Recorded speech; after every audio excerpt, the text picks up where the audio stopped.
Happy Friday, everybody, and welcome to another episode of the Rose Quinn podcast. I'm super excited about the guest today. It is Amy Stapp of Wolfson Literary Agency. She is amazing. We had the best conversation, and I think you guys are going to get so much from what she shares with us. And, these agent interviews have just been incredible. So I am also a little bit sick, so we'll see what this does for my voice, if it's good or bad. Maybe it'll be like Phoebe in Friends, where I'm like, my voice turns really cool. First off, let's talk about my favorite book right now. So I was lucky enough to get an arc of Seeker by Kim Chance, which is the second book in this series. It's the final book, I think. The first one was called Keeper and has this really cool, beautiful green cover, and now Seeker, has like a blue one if you've seen it on Instagram. But it's a really cool YA magic story, and I'm not even done reading it. I'm like 75% of the way through, but I love it. It's a departure from what I normally read, in the sense that I normally read like horror or crime fiction, murder mysteries, because that's a lot of what I write, so I like to read in that same area. And I love when I can pick up something that's a little bit more fantasy, a little bit more magic. It just is stuff I loved to read, and still do, but this was like a lot of what I read when I was a teenager and in high school. So Seeker by Kim Chance is what I am reading right now. It is out September 10th, so let me read you the blurb. Lainey's normal bookworm life no longer exists. With her family murdered by the master, she joins forces with a group of supernatural rebels. But as she struggles to cope with her new role as keeper and the uncontrollable power it gives her, Lainey realizes that magic does indeed leave a mark. But it's not always physical. Ty isn't one of the good guys. He's done terrible things, and he won't stop until he gets what he wants, even if it hurts, even if it means betraying the girl he loves again. For Maggie, all her comic book dreams have come true, and her new life as a shifter is just beginning. But with the war closing in, is it truly a dream or a death sentence? In the ultimate battle for power, Lainey, Ty, and Maggie must face off against the master and work together to discover the greatest weapon of all: seek and you will find. It's really good, and Kim is such an awesome presence on AuthorTube and on Instagram. She shares a lot of really great, real things, and I think you should all go follow her and connect with her, and make sure to go and pre-order this book so that when it comes out on September 10th, it is at your door and you have it. All right, now we'll do a little bit of lit chit-chat. I know last time I talked a little bit about how I just have a lot of things going on in my head, and it was a struggle to get words out on the page. And I found in the last week since then,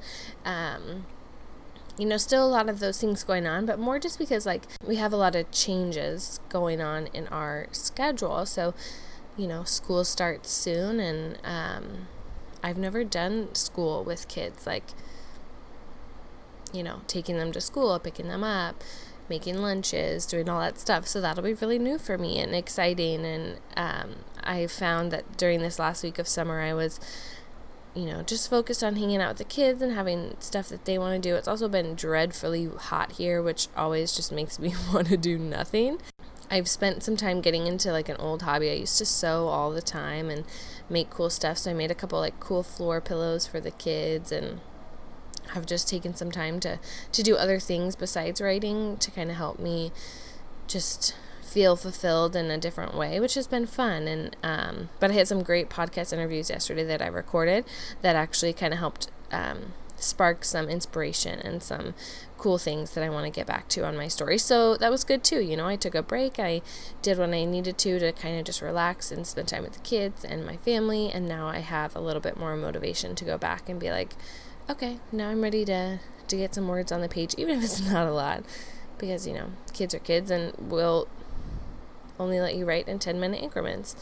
But I guess moral of the story is to really, if you need a break, take a break, and you want to keep writing, of course. You never want to stop writing, but if you need a few days to do something completely different, like for me, sewing. I haven't sewed in 8 years, and I made these cool pillows, and it came back to me like riding a bike, which was awesome. So that was pretty cool to have happen. But yeah, I'm excited to get back into my slasher story and figure out all the coolness that is going to come with that. Okay, now let's talk a little bit about Amy. She's going to tell you all about herself and her manuscript wish list, so don't even be worried. But she's truly a gemstone, and she is at Wolfson Literary Agency, and has spent a lot of time in the publishing arena. She was an editor for 7 years and worked with a lot of awesome authors before joining Wolfson as an agent. You're going to love her. You're going to want her to be your agent because she's super cool, and she's got some really cool things on her manuscript wish list. But go ahead and take a moment, hit pause, get your drink, get your notepad, relax, and get ready to be blown away by all the awesome information she gives us. And let's get to know Amy from Wolfson Literary.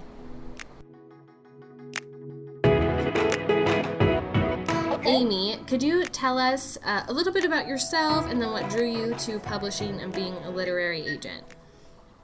Yeah, truthfully, I have to say this is pretty much the only thing I ever wanted to do with my life. That's awesome. Most people in publishing start out as the girls who were reading on the playground or, had their noses in a book at every family function, and I was the same. When I found out I could actually make a career out of books, I was hooked. I didn't know how I'd get my foot in the door, but I knew I just had to work with words somehow. So after working in sales for a couple of years after college, I actually went back to school for a master's degree, specifically just to get my foot in the door in New York publishing. I had never even visited New York before, but I found my roommates on Craigslist. Nice. Yeah, I don't even know if people still do that. They do. They definitely do that still.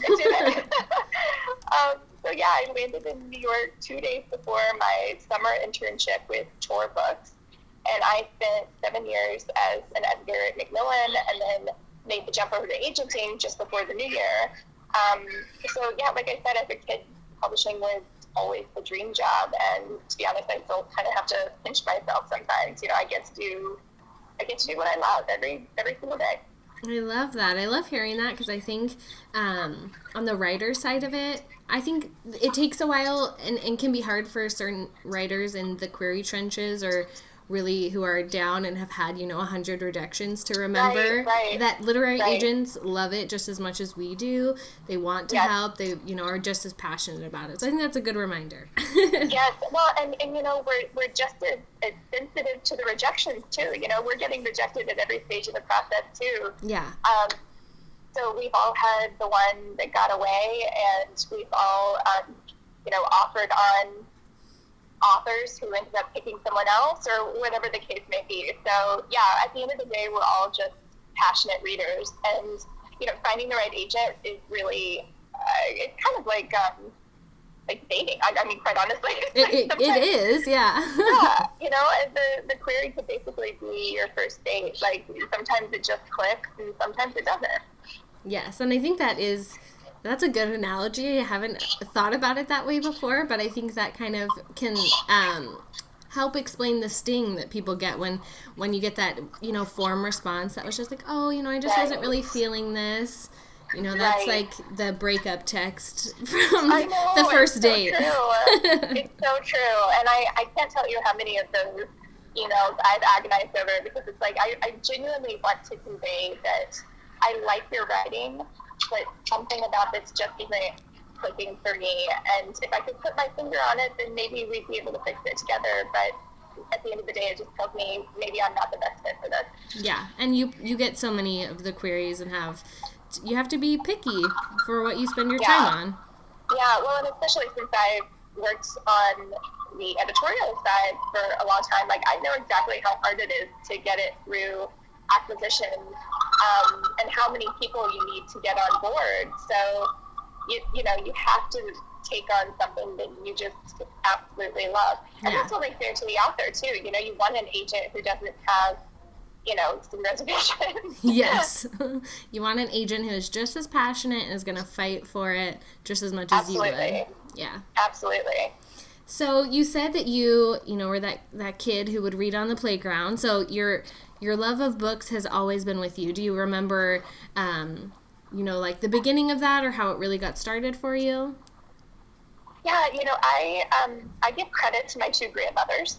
So my mom's mom watched us quite a bit when we were kids, and she would always read Nancy Drew to me. Yes. And yeah, I love Nancy Drew. Yes. You know, I would just beg her to read just one more chapter, and then every night when she tucked me in, I'd say, let's talk about books. And we would talk about how they smelled, what we wanted to read next, you know, when we could plan our next trip to the library, our favorite parts of what we just read, and we'd literally just talk about books. And with her, I started reading a lot of Christian fiction, Amish romances, historicals, and then on the other side, like completely other than the spectrum, my dad's mom always had stacks and stacks of romance novels all over her house. Yeah, just a little different. Just a little different. So whenever I go to visit her, I sneak her latest copy of Nora Roberts. She very quickly caught on to me, but she'd just kind of wink and say, "Don't tell your mother." That's what grandparents are for, really. Exactly. I love it. I think that's just the most exciting thing. I was at the park the playground with my kids the other day, and they found like this graphic novel, and you know, they're not really to the point where they can read that sort of thing all by themselves, but they just sat there and looked at the pictures and made up their own stories, flipping through. And I love that. Yeah, it's so cool to see little kids just have that love for reading. Yeah, I have a son who is almost 2, and I'll be like, what, I got really quiet all of a sudden, where is he? And I'll peek into his room, and he's just sitting there flipping through a book, and obviously it, you know, warms my heart to know it, to see that. So yeah. Yes. Yeah, my dad is the reason for my love of books. He's a big reader, and I don't ever remember a time that I wasn't reading, and then I always liked to challenge myself with how big of a book I could read. I used to read really old books to be like, can I read this, even though these are really old-timey words and things like that. So I love that. Yeah, I was that kid who, in a room full of people, I'd take like a book to a party just in case things got boring. You know exactly what I'm talking about. Like, yes. I feel like it's so funny. You know, now working in publishing, we used to joke at the imprint I worked at. We used to joke all the time, like how much of our time is devoted to pitching these books in front of like huge audiences, when at the end of the day we're all introverts and we'd rather be like in a quiet room with a book. So yeah, but when you're passionate about the book, it's worth advocating for it. So it is. In any case. Yeah, and I think it's just, you learn, and I've had to learn to be more extroverted as an introvert, but in smaller doses. Like, I definitely need time to recover after I've been very extroverted. So I can do it, I just not all day. Right, I hear you. Yeah. Well, let's talk about queries for a little bit, since that's every writer's favorite thing to do.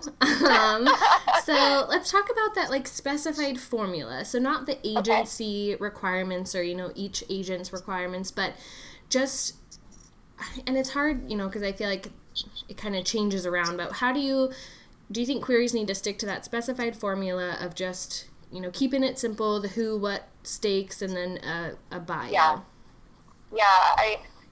You know, I think the formula exists for a reason, and yes, in short, you should absolutely stick to the formula. Yes. I hear a lot of newer writers say things like, this book that's 10 years old is the perfect comp, why shouldn't I use it? And would I read the 10-year-old comp? Just as, you know, one example of many, it usually tends to suggest that this author probably isn't reading widely in the genre he's writing in, and he probably has a ways to go before he's going to be a serious career author. Yeah. Or, for example, the people who love to say, my book fits in multiple genres and all ages will love it. If you can't tell me where your book fits on the bookshelf, how is a Barnes & Noble rep going to know where your book belongs or who to hand sell it to? Yeah. So the purpose of the query is just giving me the baseline information so I can immediately move on to the meat of your story. Yeah. But, if I'm left wondering, wait, what is this? It doesn't mean this is someone who thinks outside of the box because you're so original.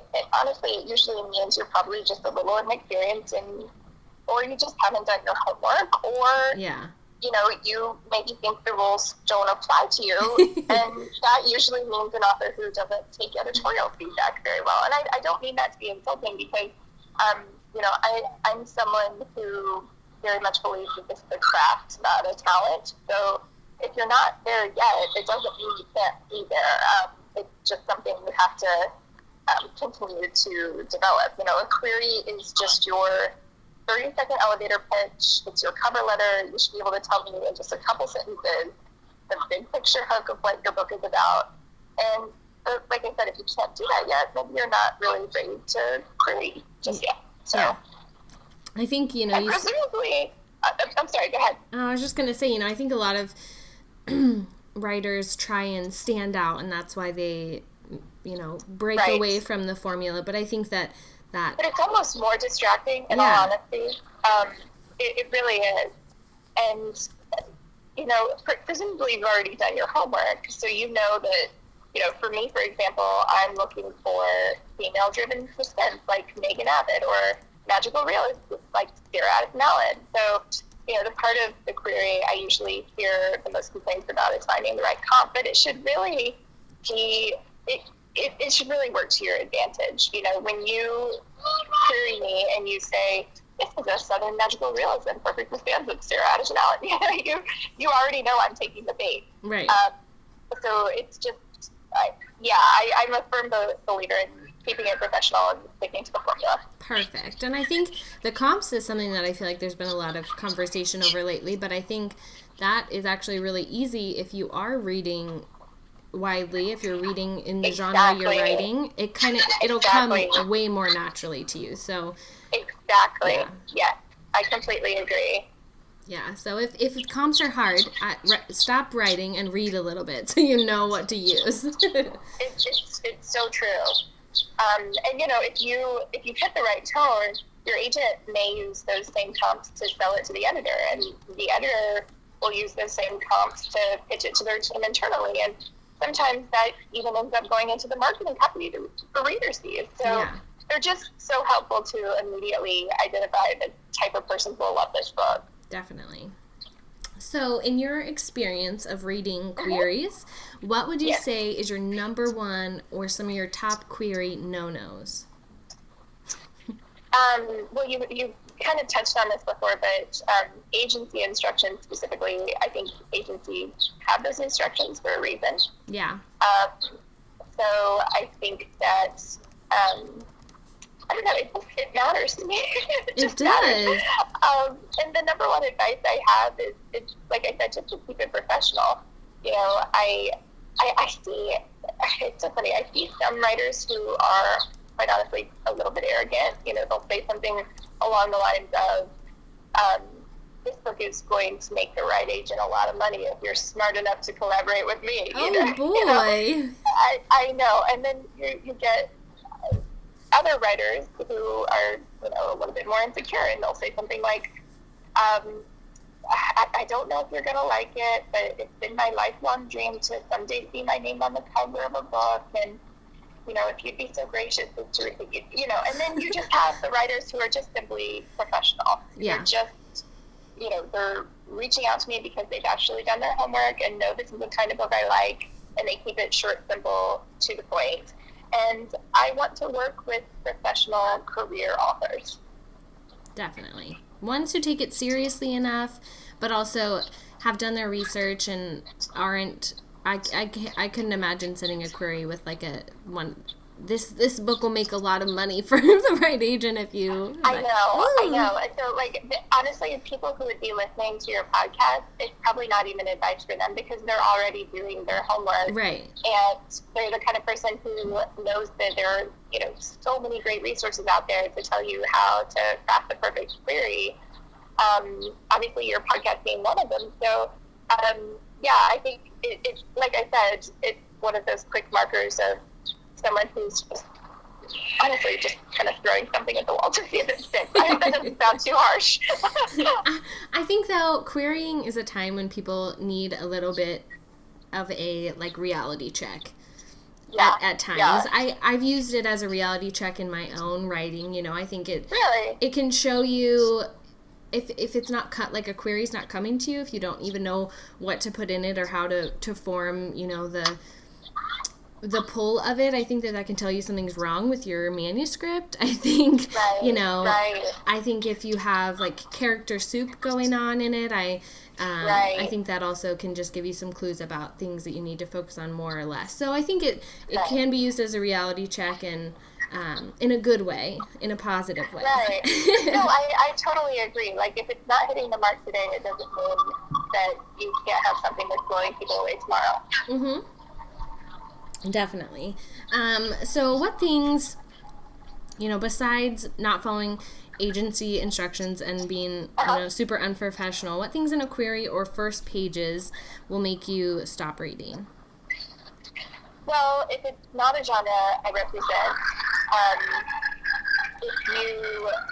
I tend to really fall in love with the writing, first and foremost. I just love and really appreciate, like, beautiful writing.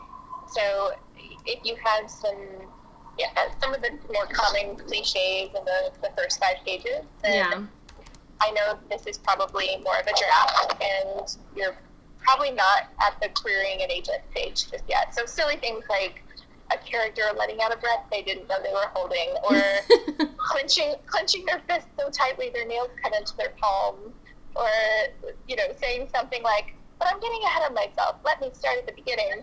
Those kinds of, or the big backstory info dump in the first chapter.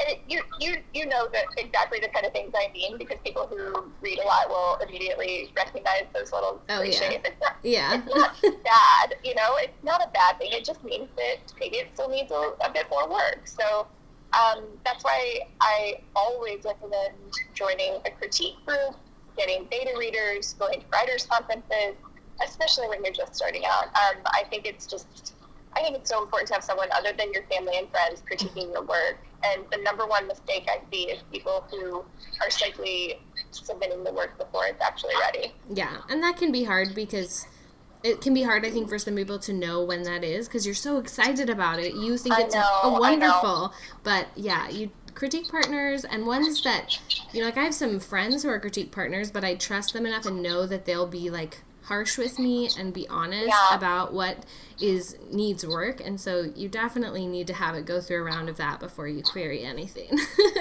Yeah, absolutely. And if you find the right kind of writers group, like, hopefully you'll be with each other for a number of years. Like, I have some of my friends who work in publishing and are also authors themselves, have been in the same writers group for years, and when they started off, a couple of them didn't even have their foot in the door in publishing yet.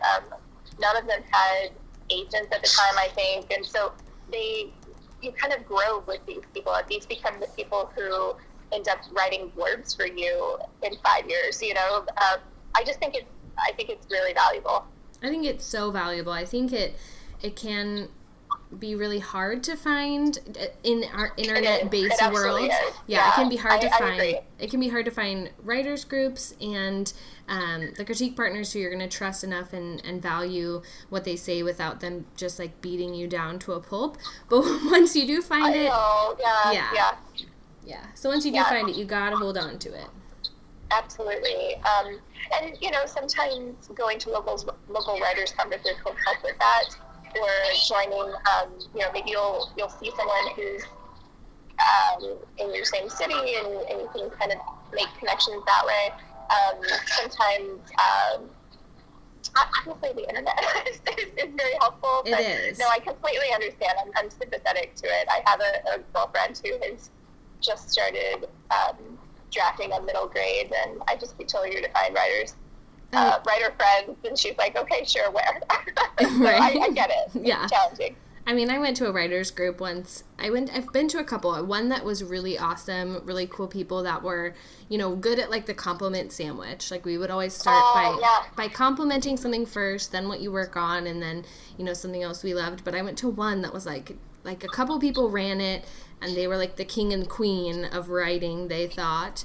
And so they just like tore things to pieces, and you're sitting there in person, and that can be super hard to take. Sure, yeah. I went to a couple, and I never brought anything I wrote because I was like, I'm terrified of sharing what I've written with these people. I know. Okay, so they're not great. No. Definitely find new people. Yeah, you gotta find good ones. That makes it a lot better. But I found some wonderful ones through friends and critique partners through Twitter, so it can happen. It's possible. Yeah, I keep hearing more and more people mention that they've been able to find people through Twitter. I think it's amazing. Yeah, it's pretty wonderful. People who live in a different country or across the country from me, but I trust them with, my little book baby, and for them to be honest and still kind about it, because they understand the process of what we go through. So of course, yeah. So let's talk about your favorite thing to see in a query, of course, besides like following the rules and not being rude. I feel like I'm kind of beating a dead horse here. I think I mentioned this before, but I love to see that you've done your homework. So for me, hey, maybe I saw you're from Indiana and that you really liked Hillbilly Elegy, so I thought you'd be the perfect fit for XYZ. Or, as a fellow mom or fellow dog lover, I thought you'd be a good fit for this. Or something like, I saw you're looking for the next Jennifer Lynn Barnes. I think my book would really appeal to her readers, and here's why. I think that it just, when it's just slightly more personal, even if it's just, hey, I heard you on the Grace Quinn podcast, that would, I would immediately pay attention. Yeah. I actually had somebody who told me they queried one of Devin Ross, who I interviewed on the podcast. They sent her a query and used me as like, I listened to you on it. I was like, that's so cool. I love that. I know. It made me smile. But I think doing your homework is super important. I think a lot of writers want to get like querying done with. They want to like send out their batches and then not have to think about it. And so doing your homework can add some time in there, but I think it is crucial because, like you alluded to before, it is like kind of a date. You want to make a good impression and have them connect, a little bit. I can tell when you're just pasting my name into the dear, I can tell. Yes. Which is fine. It doesn't mean I'm going to, judge you more harshly by any means. It just is kind of a little something extra when I do feel like, this person honestly thinks that we might be a good partnership. Yeah, they searched you out and they found something about you that was like, oh, I want to work with her. Exactly, yeah. So what would your top tip or golden rule for authors who are querying be? Well, again, just to keep it professional, so I think, let's see. I think it's also kind of just important to remember that I sincerely want to fall in love with your book just as much as you want to find the agent who really believes in you. So I know it can seem like a really brutal